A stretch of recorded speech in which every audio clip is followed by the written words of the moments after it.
All right, good morning. I'm Aaron Heiser of Maker's Leather Supply, and today we're going to make some mouse pads. I know that seems like an easy task, seems like a simple task even. Could just be a rectangular piece of leather. And when I told the crew at the shop that I wanted to do mouse pads for a project box, they kind of were like, really? Like, mouse pads? You know? But once I showed them what I had in mind, they agreed it was probably a pretty good idea. So, in the project box and also in the template kit is two different styles of mouse pads. Okay, if you look, this one has a very raised portion of padding. Okay, and we're going to teach you how to do that inlay and everything right there. And then this one is just a couple of pieces of leather sewn together. And this one can be tooled or whatever, and then this is a nice like bridle or something like that. These two are the like prototypes I made. There was a little bit more refinement once the pattern was complete. Like this moved up a little bit just to have some more room down there for sew lines and stuff like that. Anyway, in today's video, we're going to tool this piece right here with a pattern that Don Gonzalez of dgsaddlery.com, probably familiar with him if you know who I am. Anyway, he drew us up a really great tooling pattern for this piece right here, and he also drew us up another one that goes here and here, but we're not going to tool those on video. So today we're going to tool this area, we're going to build this mouse pad, and we'll see how far we get. If not, then tomorrow we'll build this mouse pad. This one's pretty self-explanatory and straightforward, but we're still going to go through it all. This one, I can show you a few things that'll make it easier on you, other than staring at the pieces and being like, how do I fix that? So, I will tell you this, I got a little education on foam when I was trying to figure this thing out. I did want it to be something besides just hard leather in there, so it is squishy.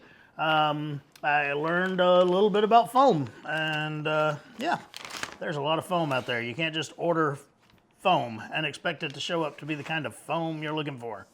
All right, so the template kit is 3 pieces. This piece is obviously the one for the cutout, but also the entire piece is the other mouse pad, okay? Then the little bean shape came out of that, okay, and that's to cut out your foam piece. And then also this piece right here, if it were the other style of mouse pad, would go just like that, and then you can see through it. So that's what's in the template kit. In the project box, I also included a piece of foam, okay? This is called closed cell foam. It's much more hard and rigid than what's called open cell foam. You see this a lot, like let's say you bought a new computer or something. There's a lot of this in the box. It's a much more rigid foam, and it's, while it is where you can squish it and stuff, it's not just all soft, and yeah. Also in the box is this little, or in the project box was this little piece of leather right here, and that's going to be the piece that you'll inlay over your foam and put all that together. Also in the project box was my letter that I took a good 5 minutes to write and kind of introduce the box and everything. And then Don's tooling patterns. Okay, there's the bottom one right there. For the one we're going to do today, and then here is the tooling pattern for the other one. I will personally do one of these for myself, but again, I'm not going to tool that one on video. If you watch my video on tooling this one, then you'll understand how you can tool this one, because this one is the same type scrolls and leaves. It's just this one has flowers and this one does not. So there it is. So without further ado, we're going to get to it. I'm going to clear my desk here. I'm going to get my stuff ready to trace my pattern, and then we're going to tool. So be with you shortly. All right, so I got my leather good and wet, okay? You can use any piece of thick leather for this. I suggest anything 8 ounces or heavier, because I mean you do want it to be a raised portion of your mouse pad. All the way up to, if you've got some skirting laying around, that would be a great leather to use for it. Just because it's so thick, it would create a really nice wrist rest for you, okay? Anyway, so I sprayed it down with water pretty good so I can set it aside. And then the next thing I'm going to do right quick is I'm going to cut this out with some scissors, just so it's easier to set on my leather and make sure I'm tracing it accurately. So, back to craft time. Of course, when spraying my leather, I wasn't careful and I got water all over my pattern, so we'll see how well that works out. It happens.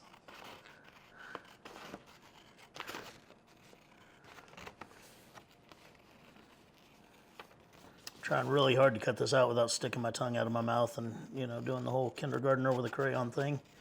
But that's how I concentrate, right? All right.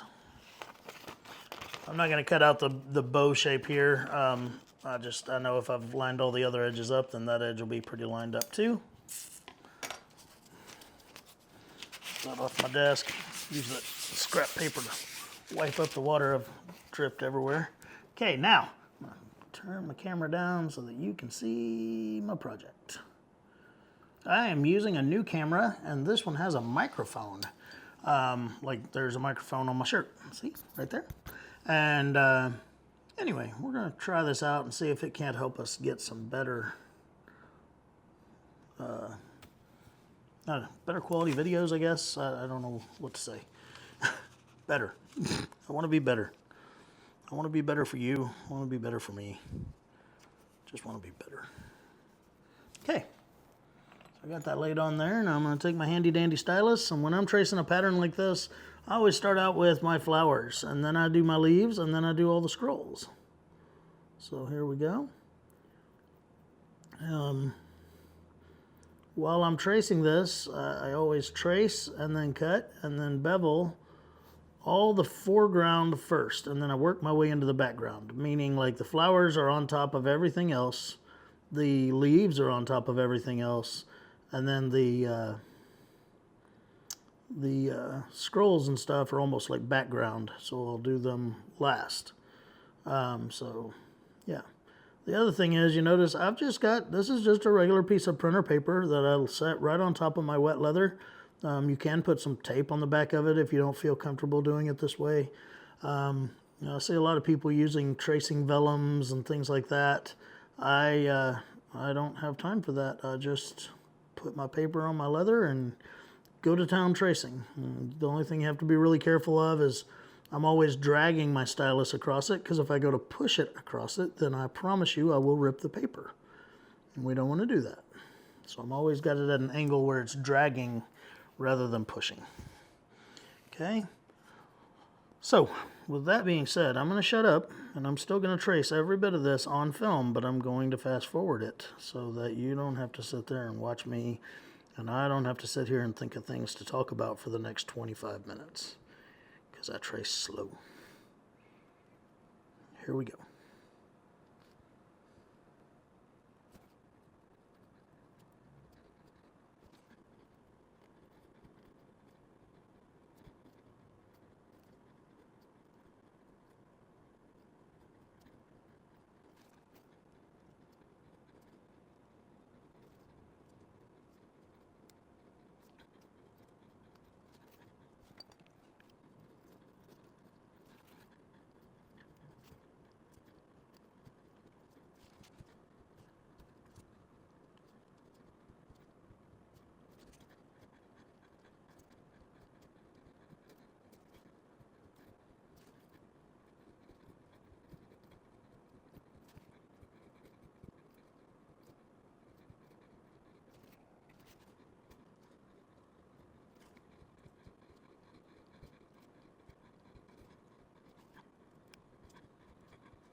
All right, there it is.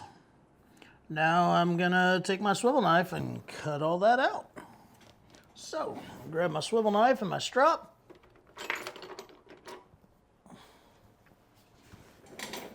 Actually, the very first thing I usually do when I've got something that includes flowers is I will take my flower center that I'm going to use and go ahead and put it right in the middle of those flowers.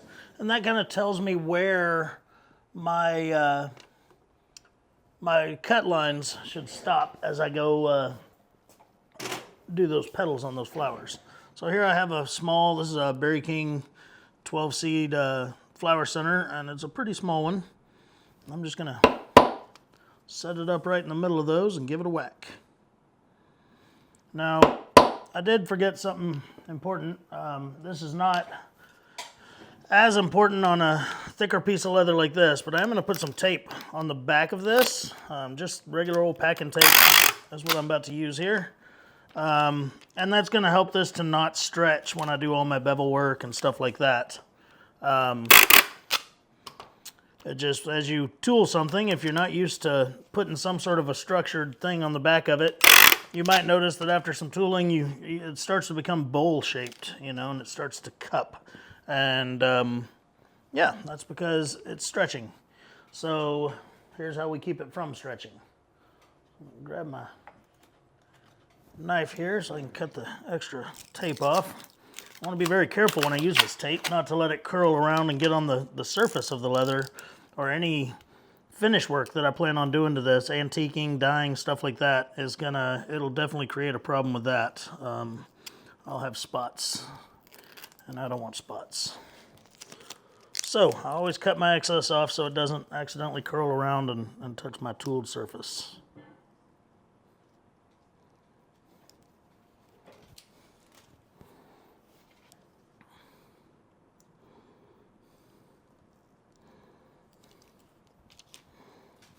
There we go. That's good enough. All right, so I've got my my flower centers in place. Now I'm just going to take my swivel knife and cut out all of my lines. Again, I'm going to start with my flower petals, and then I'm going to do my leaves, and then I'll do all those background scrolls and stuff like that. This is a pretty intricate and small pattern, so I'm not going to cut super deep, but I do want to make sure and cut it out as accurately as I can. So how I was talking earlier about cutting foreground pieces first and then working your way into the background, that also works even just on the flower petals, okay? If you look at these flower petals, this one is on top of this one and this one, so I cut it out first. Next, I can cut out either this one or that one. But either way, I'm going to work my way around, like this one's on top of that one's on top of that one. This one is just the bottom one. It's underneath this one and this one. So my order of cut is I'll just go ahead and cut this one right quick, but then I'll cut this one, then I'll cut that one, then I'll cut that one last. And when you do it that way, what you're trying to avoid is overcuts, okay? And that is that when you are cutting with your swivel knife, you get up to where the next line would be that you don't, you know, that you're stopping your current cut line. You don't want to accidentally cut into the next line. And if you do them in the order that we're talking about, of foreground into background, then you're less likely to have that kind of an accident. And it just helps out with the, you know, when you tool something, some people say, ooh, that's got good clean lines. Well, that's one of the things that can help you have good clean lines.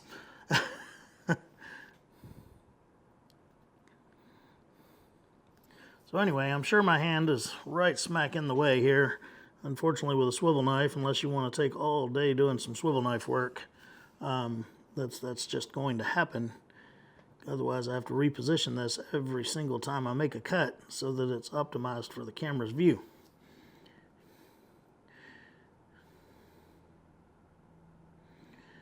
All right, so much like what I did a while ago, I'm going to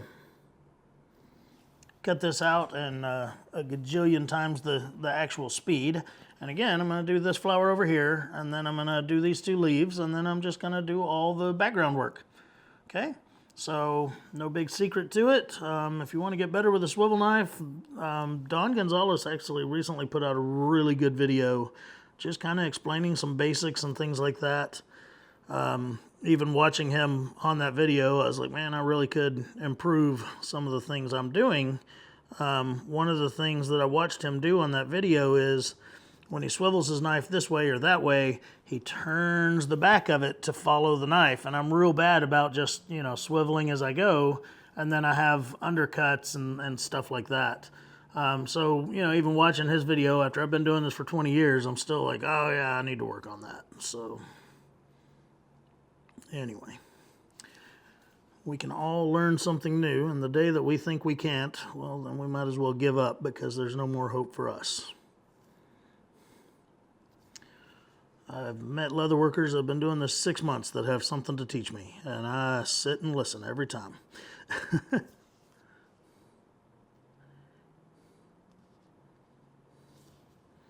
I even get lots of comments on videos about, hey, why didn't you do this way? And I'm like, man, honestly, because I didn't think about it. Good idea. Excuse me.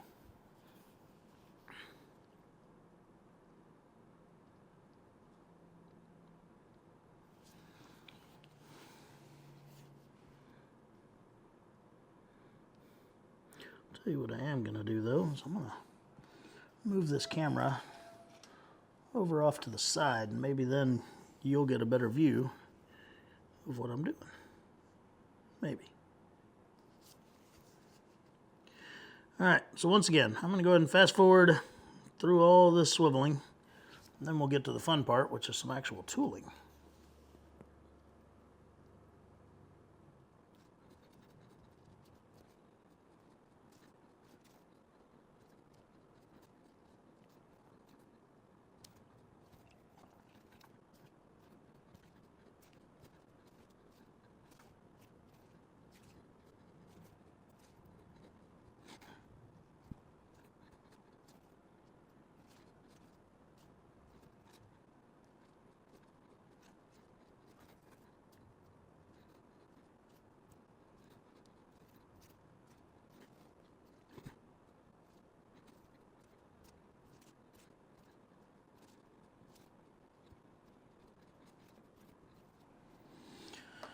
All right, so there's half of it.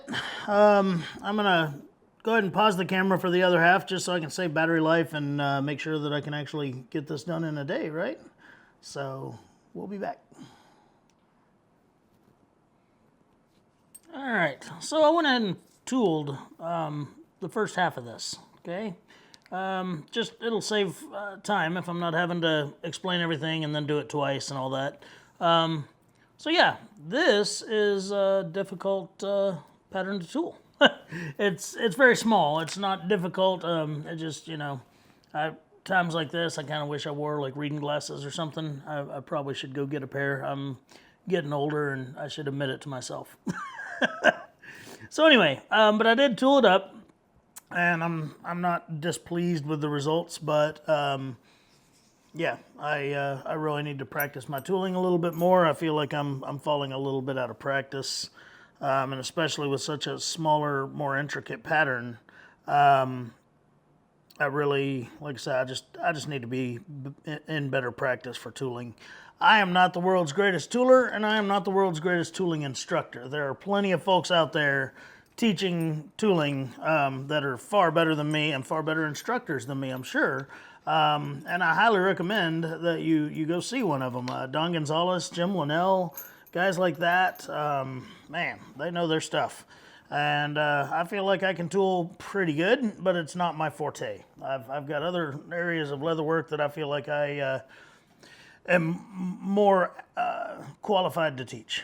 So, that being said, we did our flower center, we did all of our cuts. So now I'm going to go around the flower center with a center shader. Okay, it looks kind of like a thumbprint. It's got lines in it, except it's concave on one side. And that one side goes up against that flower center, and you lean it towards the flower center pretty good, and you give it a hit. And it just starts shading. It gives that flower that cone shape that a lot of flowers have, where it looks like the petals go down into the seed pod. And you just move it over about 1/3 to 1/2 the width of the tool and hit it again. Always keeping the other end of it going straight out from the flower center. And then it'll have a nice flow to it as it goes around. It'll be very interesting to see how this new microphone's doing with all these tink, tink, tink right in front of it. So we'll see. Anyway, so there we go. It is now shaded all the way around it. Okay, so the next thing I do then is I grab an appropriate thumbprint or pear shader to go around the outsides of the petals. Okay, so how I do that is this is a lined thumbprint.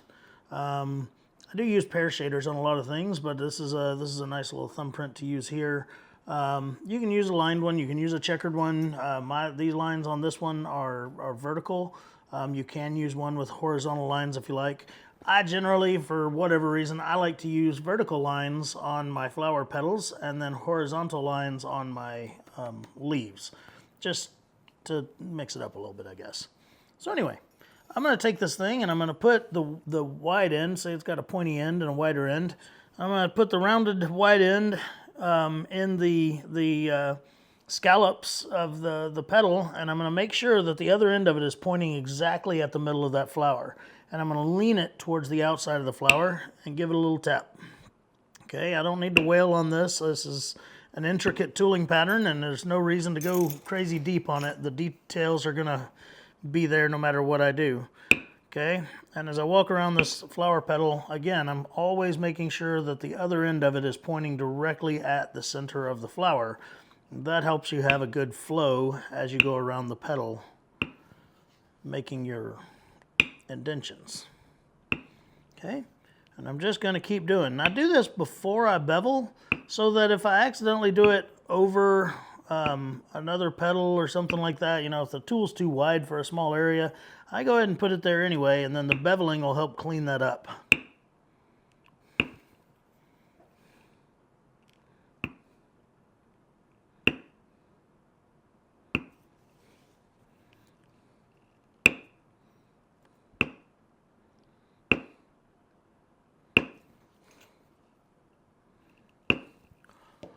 And there we go. There's all that. Okay. The next thing I'm going to do is go ahead and bevel that flower. Okay, and I'm going to use a very small beveler. I had it pulled aside over here somewhere. Quite a few tools on my bench now. Some of them I actually used, and some of them I decided against once I started. There it is, right there. It is a checkered beveler of the steep variety. Okay, a lot of people are like, oh, I need an extra steep beveler. And in some applications that can be useful, but if you're just doing standard floral, the steep variety here is a 30-degree bevel, and I promise it is all you need. So what I'm going to do is, just like how I cut the lines, paying attention to what was on top of what, I'm going to start with the top petal here on one side, and I'm just going to bevel down the petal behind it. Just like that. Then I'll move over here and do the exact same thing to the next one.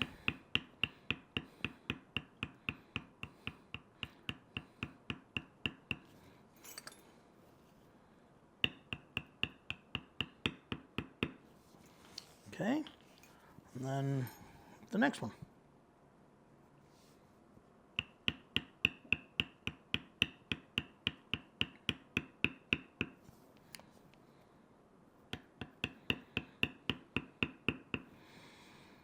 All right, now I'm down to the bottom one, so what I'm going to do is I'm going to start back over here with the top one again, and I'll bevel down the other side and work my way back to that last one again. Okay, this time I can just go ahead and go all the way around it and meet up to where I had beveled the other side of it.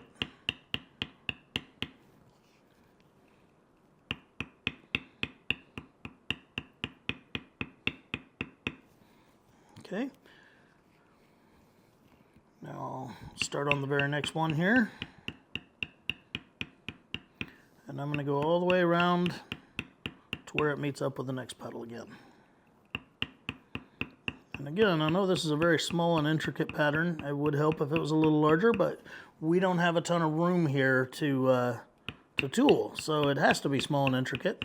As you saw on my sample one, I just did a basket weave pattern because again, that was just a prototype and I wasn't 100% sure how well it would go together. So all I did is throw some basket weave on it. All right, now I'm just going around and doing the areas that weren't done before. And I will finish beveling out this entire flower. And then we'll move on to the veiner part of the flower. And that'll be that. That'll be all I do until I come back with my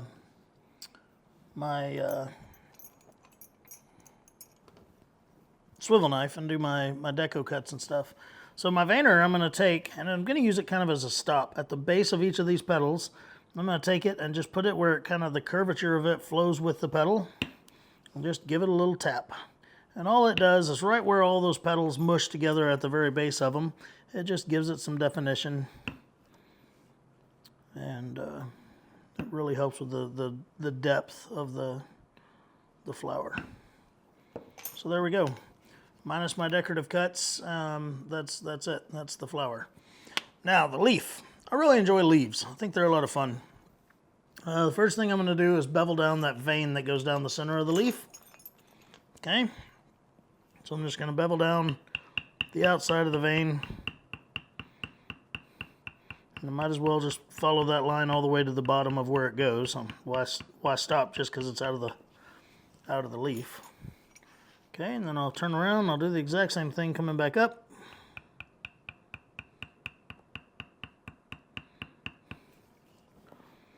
And then the very next tool we're going to use is called a leaf liner.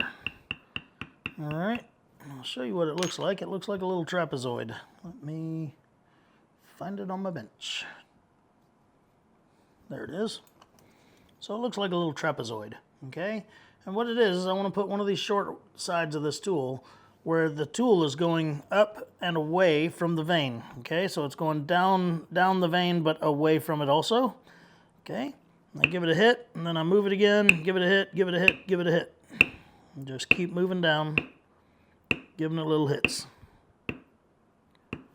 Okay, and what it did is it put little lines all the way across there, and it gave the depth, gave some depth, and it makes it look like the leaf goes down into the vein, which is replicating what a natural leaf would be doing. Now we got to do it on both sides, so I turned it over and I used the opposite side of it to keep going. There we go. Now after I do that, I like to go back with my thumbprint, and again I'm going to use one that's got little horizontal lines instead of the vertical lines that I used before, and I'm just going to put it in each of those little scallops and angle it about 45 degrees back down the leaf, and I want to lean it toward the outside of the leaf.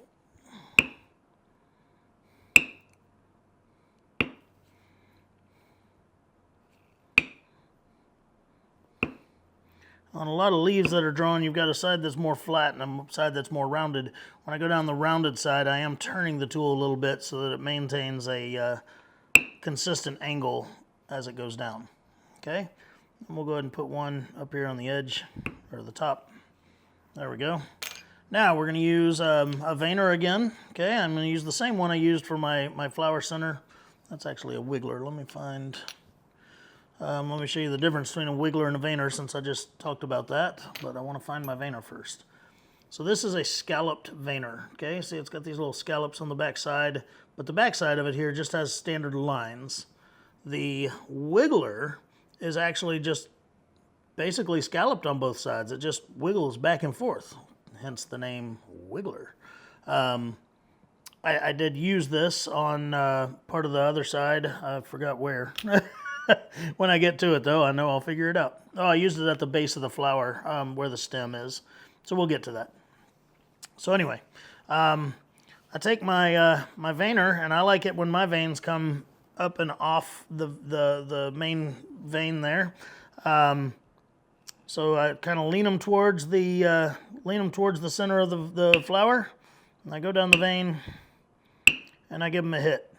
And once again, there's a side of this leaf that's kind of flat, and then a side that's very curved going out.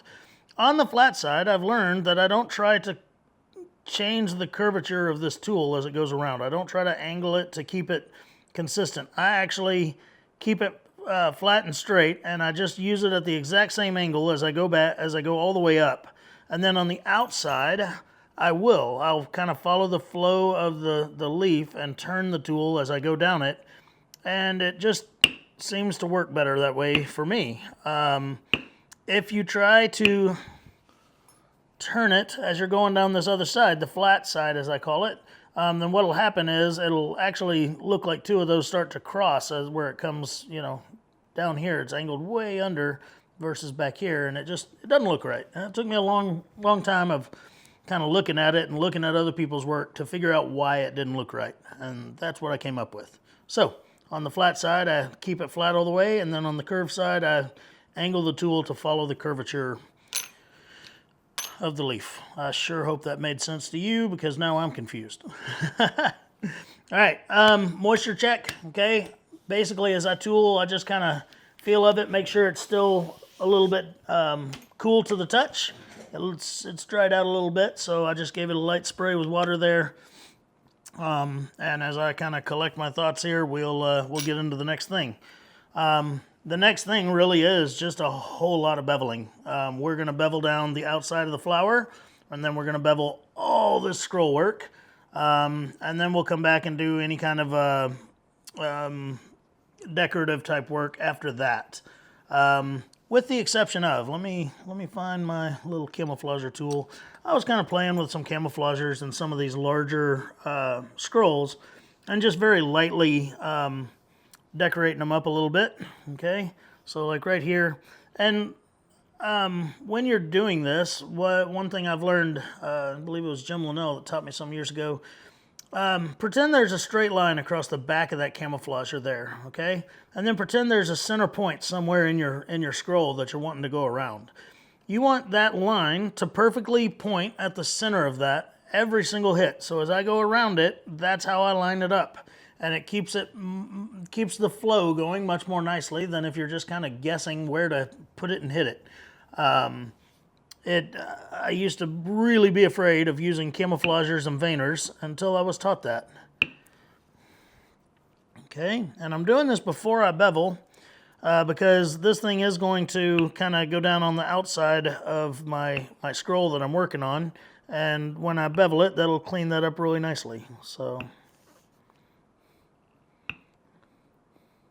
forgot how wet my leather was. And it's those are some pretty deep impressions, but that's okay. We'll be all right. I'm going to do this one over here. And I'm just going to do a couple of these. I'm not going to do all of them. I just want to give some accents. And this one I'm hitting much lighter. One, it's a smaller scroll. Two, I now remember how wet my leather is because I just sprayed it.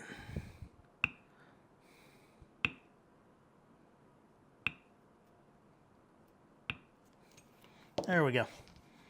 I'm just going to do those two. And again, they look like crap right now because I haven't beveled down the outside. Once I bevel down the outside, that'll clean that up, make it look really nice. We hope. All right, so again, we're just going to do a lot of beveling. I'm going to start with this leaf because it's on top of everything else.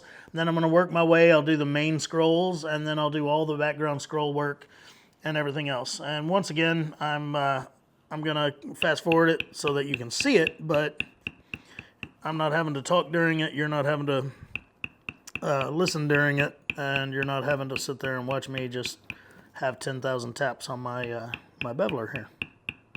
So here we go.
All right, so the beveling is done for the most part. I'm sure I've found a few places that I've left out or whatever.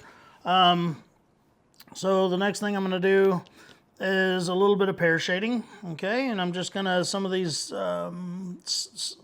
leaves or stems here need a little bit of accent work to them. So what I have in one of these piles is a tiny little craft tool pear shader. It's just smooth. And again, it's an old craft tool, and I'm just gonna use it to kind of put some shade, some accent into those areas. Okay, now I want to be careful when I use this that I want to fade it in and out. I don't want to just see the image of the pear shader on the whatever I'm doing.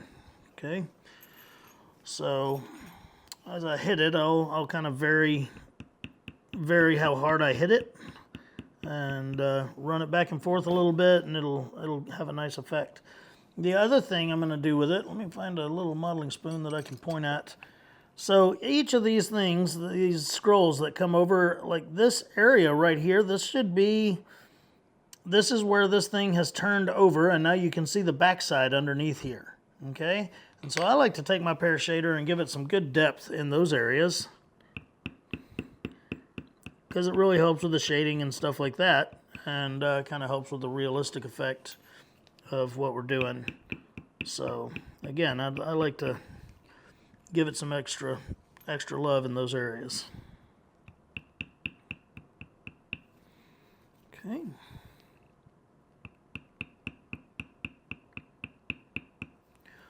Just like that.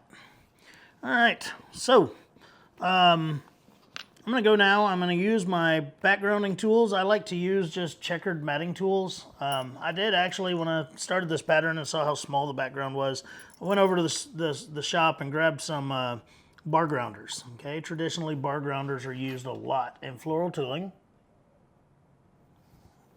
And traditionally I've never liked them. I have a very difficult time. Granted, it all comes down to practice. If I would sit and practice with them, I'm sure I would love them. But anyway, for some reason, I just got this wild hair and thought, oh, I'll bar ground this project.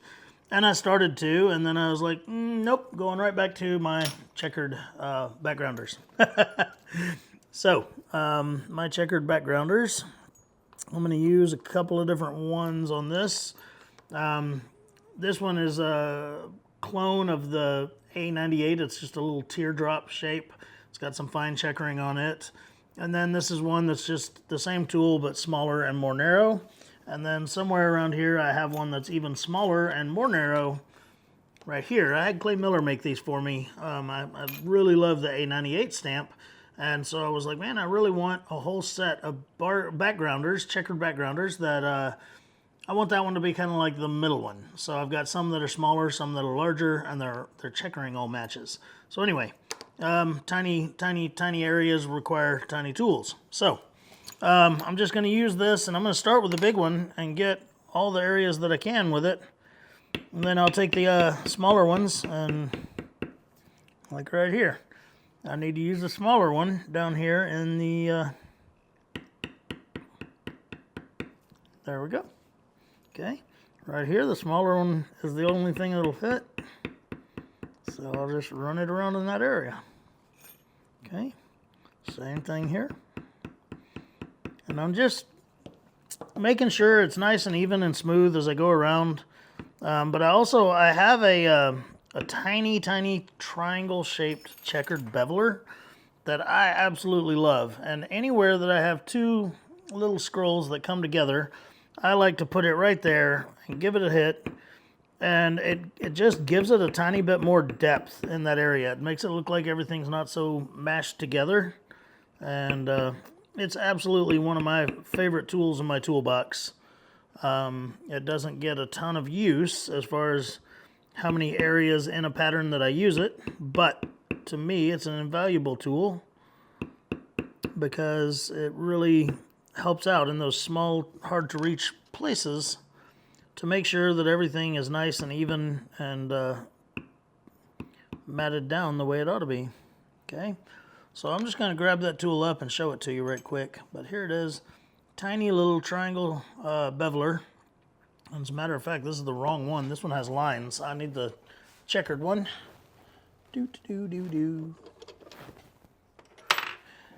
There we go. Same thing, but with checkers.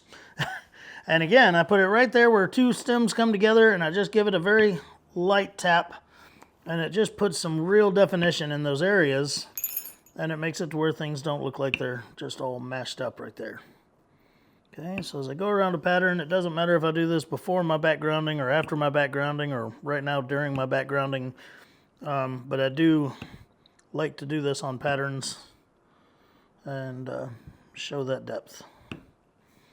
It's one of those, the tiny details all add up to make a better project.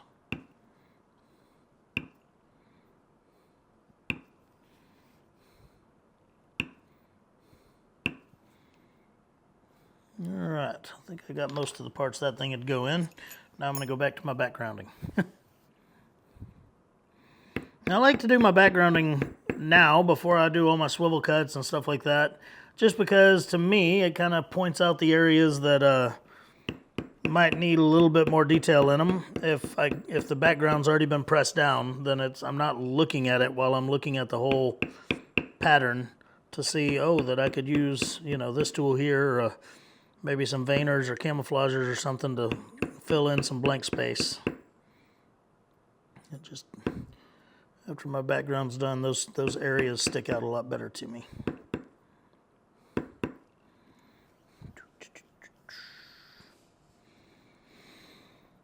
Okay, I think all my backgrounding is done there. So I'm going to go back now. I've got a, it's called a continuous mule's foot. Okay, a mule's foot's like a little U shape. Well, a continuous mule foot is a bunch of those already put together for you so that you don't have to hit them and fade them out. And basically I use these, just like on this side, I use them where a bunch of the scrolls are all coming together. There's no real rule as to how many times I use it or where all I use it, but it sure does help fill negative space as you go through your scroll.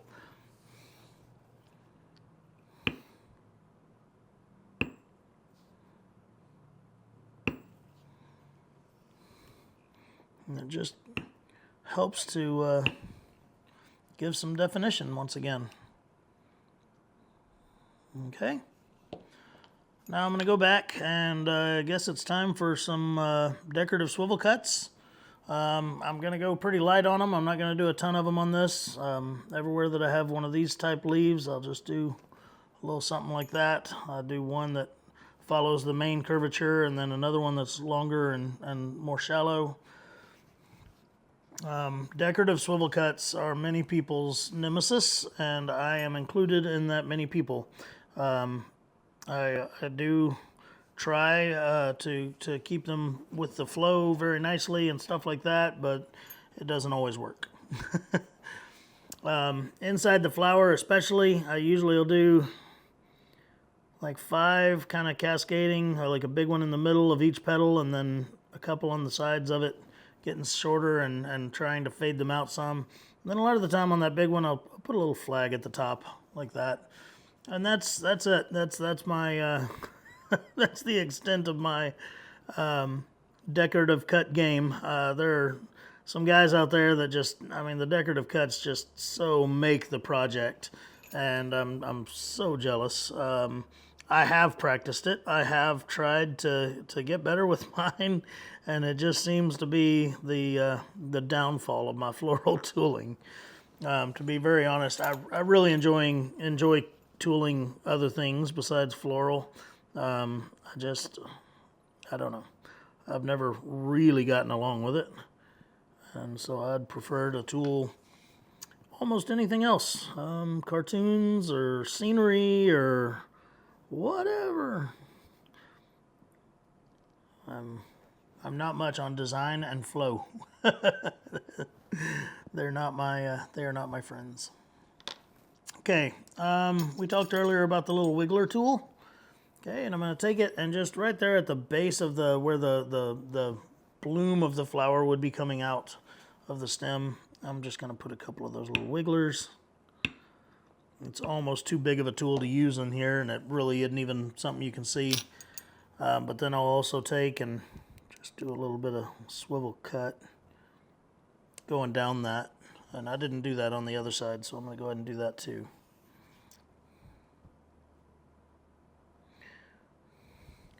Helps to fill in that blank space once again. Okay, so that's pretty much it. I'm going to take I have somewhere a very shallow beveler, a low angle beveler, if you will. Some people even call it a matting beveler, except mine's checkered. A lot of the time matting bevelers are smooth.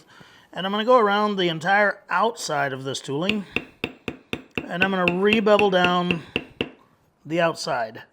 Okay, and what it does is it gets rid of what's called the halo, which is maybe hard to see on this particular angle in camera. But right here where you can tell it's beveled and then it just goes back out to flat leather again, a low angle beveler pushes that angle out some, and then you don't have as hard of a transition. Like here's a soft transition from checkered and beveled to back to smooth. And here's a hard transition. So if I use my low angle beveler going all the way around, it helps to dissipate the halo, and it turns out pretty. Sorry about that.